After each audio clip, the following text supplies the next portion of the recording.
So, have you ever wondered how a giant company, say Coca-Cola, figures out the exact cost of just one can of soda? I mean, think about it. They're making millions at once, and at any given moment, thousands of those cans are only halfway through the production line. Well, a huge piece of that puzzle is this really clever accounting tool called equivalent units of production. Now, I know it sounds super technical, but stick with me. By the end of this, you're going to see exactly how this concept helps businesses make sense of their costs, one partially finished product at a time. Well, hello there, I'm Gemini. That battery can last up to 24 hours even with the always-on display turned on. It's pretty cool. All right, here's our game plan. We're going to kick things off with a really simple analogy involving university students just to get the basic idea down pat.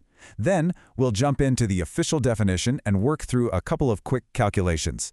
After that, we'll add a little real-world complexity by looking at how different types of costs are handled. We'll see it all come together with a fun case study about a waffle company. And finally, we'll zoom out and understand why this accounting method is absolutely crucial for any business that actually makes stuff. Okay, let's do this. Before we even step onto a factory floor, we're going to take a little trip to a university campus. Trust me, this analogy is the perfect way to wrap our heads around the core logic before we start talking about manufacturing.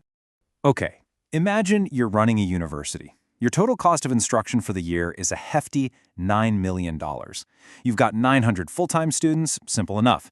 But you also have 1,000 part-time students. And here's the twist. Those part-time students only take about 60% of the classes a full-time student does. So how do you figure out the cost per student? You can't just divide 9 million by 1,900 students. That wouldn't really be fair, would it? This is where the idea of a full-time equivalent comes in to save the day.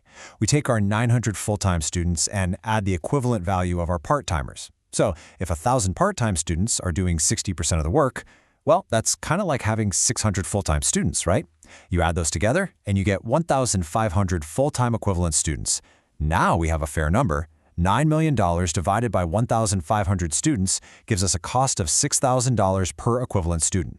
Keep this idea fresh in your mind. It's the exact same logic we're about to apply to manufacturing. All right, now that we've got the concept down and a setting we all understand, let's bring it back into the world of manufacturing and process costing. We're essentially just going to swap out full-time equivalent students for equivalent units of production, but you'll see the core idea is exactly the same. So here it is, the official definition. Equivalent units of production is simply a way to measure all the work that's been done, whether it's on finished goods or stuff that's still being worked on, and express all of that work as if it were done on fully completed units. Just like we turn part-time students into their full-time equivalent, we're turning partially built products into their fully built equivalent. And this right here is the golden formula for the weighted average method. It's actually pretty simple when you look at it. You just take the total number of units that were completely finished and shipped out, and then you add the equivalent value of all the units that are still on the production line at the end of the month. Okay, enough with the theory. The best way to really get a handle on a formula is to just use it. So let's run through a couple of quick and easy examples to get comfortable with the math. Let's start with a really basic scenario. So Sullivan Corporation, they didn't actually finish any units this period, but they did a lot of work. At the end of the month, they've got 4,000 units just sitting in their ending inventory, and they figure those units are about 60% of the way done. So the question is, how much work have they really done? The answer? 2,400 equivalent units. It's just a straight conversion. We take those 4,000 physical units, multiply them by how complete they are, that's 60%, and that tells us that all the effort they put into those 4,000 partially done units is the same as the effort it would take to make 2,400 units from scratch. Simple as that. Okay, let's level up just a bit and try one that uses the full formula. Ali Company, they had a pretty good month. They fully completed and transferred out 10,000 units. But on top of that, they still have 5,000 units left over in their ending inventory, and those are about 70% complete. So, what's their total equivalent unit production for the period? And here's how that full calculation plays out. We start with the 10,000 units that are 100% done, no math needed for those. Then we figure out the equivalent units for the stuff that's still being worked on. 5,000 units times 70% completion gives us 3,500 equivalent units. Add them together and Ali Company's total output for the period is 13,500 equivalent units of production. See, it's all starting to click. So far, so good. But, in a real factory, things are almost never that simple. We've been acting like all the costs get added to the product at the same rate. Well, that's usually not how it works, and this adds a really important layer of detail to our calculation. And this is the million-dollar question. What happens when all your raw ingredients get dumped into the machine right at the beginning, but the labor, the electricity, all that stuff is used up gradually over the entire process? Well, we can't just use one simple percentage of completion anymore. We actually have to handle these different types of costs separately. This splits our costs into two main buckets. First up, you've got direct materials. Think of things like flour, sugar, and eggs if you're baking. These are often thrown in at a specific point, usually right at the start. Then you've got conversion costs. Now, this is a catch-all term for everything it takes to convert those materials into a finished product.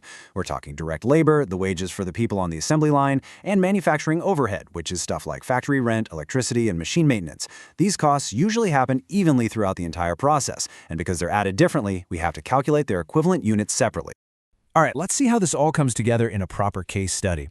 We're going to head over to the Williams Waffle Company, specifically to their mixing department. This is where all the magic begins. Okay, here's the breakdown for the mixing department at the end of June. They completed and transferred 180,000 units to the next department, which is baking. They've still got 30,000 units left in their ending work-in-process inventory. Now here's the important part. Notice the two different percentages. For direct materials, those 30,000 units are 100% complete. Why? Because in this department, all the ingredients are dumped in right at the very beginning. But for conversion costs, the labor and overhead, they're only 60% of the way there. Let's calculate the equivalent units for direct materials first. Step 1 is easy. The units transferred out, 180,000. By definition, they are 100% complete. Step 2 is our ending inventory. We have 30,000 physical units, and since all the materials were added at the beginning, they are also 100% complete for materials. So that's another 30,000 equivalent units. Add them up, and for direct materials, our total is 210,000 equivalent units. Now watch how the number changes for conversion costs. Step 1 is exactly the same. Those 180,000 transferred units are 100% complete for conversion costs too. But look at Step 2. We still have 30,000 physical units in that ending inventory, but this time they are only 60% complete in terms of labor and overhead. So 30,000 times 60% gives us only 18,000 equivalent units. Adding that to the units transferred out, our total for conversion costs is 198,000. It's a different number, and that distinction is absolutely vital for getting the cost right. So after all those calculations, you might be sitting there thinking, why? Why do accountants and managers go through all this trouble? Well, let's zoom out for a second and look at why this isn't just some academic exercise, but a real business necessity. The simple answer is, they have to. International Financial Reporting Standards, or IFRS, are basically the accounting rulebook for most of the world. These standards are there to make sure financial statements are reliable and comparable. And they specifically say that the cost of your inventory must include both the purchase cost of materials and all the costs to convert those materials into a product. To do this, companies can use methods like the weighted average method we've been talking about. So these calculations are a required part of preparing accurate financial statements that investors and banks can actually trust. So if you only remember one thing from all of this, let it be this. The entire point of calculating equivalent units is to have a fair, logical way to spread out your total production costs. It lets a company figure out not just the cost of the stuff it sold, but also the value of the inventory it still has sitting on the factory floor, even if that inventory is only halfway done. It's really all about accuracy. And that brings us to the end. We've seen how to handle materials added right at the start and conversion costs that are spread out evenly. But I want to leave you with a final thought to chew on.